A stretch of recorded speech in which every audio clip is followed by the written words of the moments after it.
শ্রীমদ্ভগবতের বর্ণনায় আছে, এক জ্যোৎস্না প্লাবিত শারদ রজনীতে প্রভু শ্রীকৃষ্ণকে কেন্দ্র করে গোপীগণ আনন্দে নৃত্য করছেন। এই নৃত্যলীলা যে শুধু আক্ষরিক অর্থে বিশেষ স্থানে বিশেষ সময়ের জন্য তা নয়, এ নৃত্য চিরন্তন। একে বলা যায় জীবনের ছন্দায়িত চলন, যার তাল কখনো ভঙ্গ হয় না। অপর কথায় এমন চলায় যে চলে তার কখনো বেতালে পা পড়ে না। বাস্তবেও তাই ঘটে। জীবন যখন ইষ্টগুরুর অর্থাৎ ভগবান শ্রীকৃষ্ণের প্রতি অনুরাগবিদ্ধ হয়ে তাঁরই আদিষ্ট চলনে চলে, তখন আর ভ্রান্তি আসে না। রাসলীলা যেন তারই ইঙ্গিত। এর দ্বারা বোঝানো হচ্ছে, জীবকুল যদি এইভাবে পরম পুরুষকে কেন্দ্র করে সুতাল চলনে চলে, তবে আর দিগ্ভ্রান্ত হয় না। এই কেন্দ্রায়িত আবর্তন আছে সৃষ্টির সূক্ষ্মাতি সূক্ষ্ম পর্যায়ে একটি অ্যাটমের মধ্যেও। সেখানে একটি প্রোটনকে কেন্দ্র করে চলছে ইলেকট্রনের আবর্তন। এই অ্যাটম দিয়েই দুনিয়ার প্রতিটি পদার্থই গঠিত। কথা প্রসঙ্গে শ্রী শ্রী ঠাকুর একদিন বলেছিলেন, শ্রীকৃষ্ণের রাসলীলা যেন অ্যাটমের মধ্যকার নিত্য গতিশীলতারই অভিব্যক্তি। ভগবান শ্রীকৃষ্ণের লীলাকালের একটি বিশেষ অংশ কাটে বৃন্দাবনে। সেখানে তিনি বহু অসুর নিধন করেন এবং তাঁর শরণাগতদের অনেক আপদ বিপদ থেকে রক্ষা করেন। এই বৃন্দাবন একটি স্থানের নাম। ভক্তগণ বলেন, শ্রীকৃষ্ণ বৃন্দাবনকে এত ভালোবাসেন যে বৃন্দাবন পরিত্যাগ করে তিনি কোথাও যেতে চান না। এমন একটি শ্লোক আছে, বৃন্দাবনং পরিত্যাজ্য পাদমেকং ন গচ্ছামি। কিন্তু বৃন্দাবনে বাল্যলীলার পরেও তো শ্রীকৃষ্ণের লীলা বিস্তৃত হয়েছে মথুরায়, দ্বারকায়, হস্তিনাপুরে। তাহলে তাঁর কথার সাথে কাজের তো সঙ্গতি থাকে না। এর সমাধান কি? এই প্রশ্ন শ্রী শ্রী ঠাকুরকে করা হলে তিনি অপূর্ব এক ব্যাখ্যা দিলেন। দেখা গেল বৃন্দাবনের মধ্যে দুটি শব্দ আছে, বৃন্দ ও অবন। যোগ করে হয় বৃন্দাবন।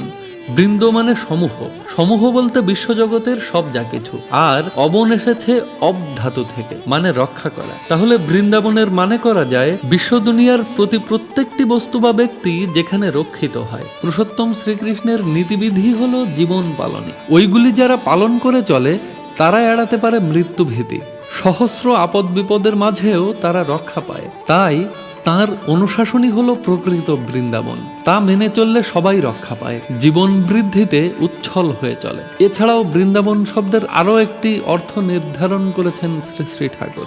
সেটা ধাতুগত অর্থ।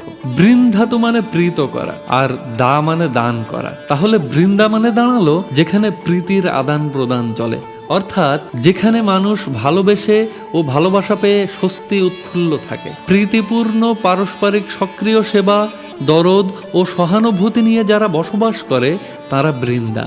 আর বন শব্দস্থিত বন ধাতুর মানে বিস্তার। তাহলে বৃন্দাবন মানে হলো প্রীতিকারী বিস্তার লাভ করে যেখানে। মনে রাখতে হবে, প্রেম যার অন্তরে থাকে তার চিত্ত উদার হয়, সর্বপ্রকার সংকীর্ণতার বেড়া ভেঙে তার প্রাণের প্রসার ঘটে। আর প্রীতি সন্দীপ্ত এই প্রসারণাই বৃন্দাবন। তাহলে আমরা বৃন্দাবন শব্দের দুটি অর্থ পাচ্ছি, একটি জীবন সংরক্ষণী নীতিবিধি, অপরটি হলো প্রীতি প্রেমের আবাসভূমি। এই দুটি ঈশ্বরের অভিপ্রেত। পরম পুরুষ যিনি নরদেহে ঈশ্বরের জীবন্ত বেদী, তিনি মানুষকে এই দুটি বিষয়কে আশ্রয় করে জীবন পথে চলতে প্রবুদ্ধ করেন।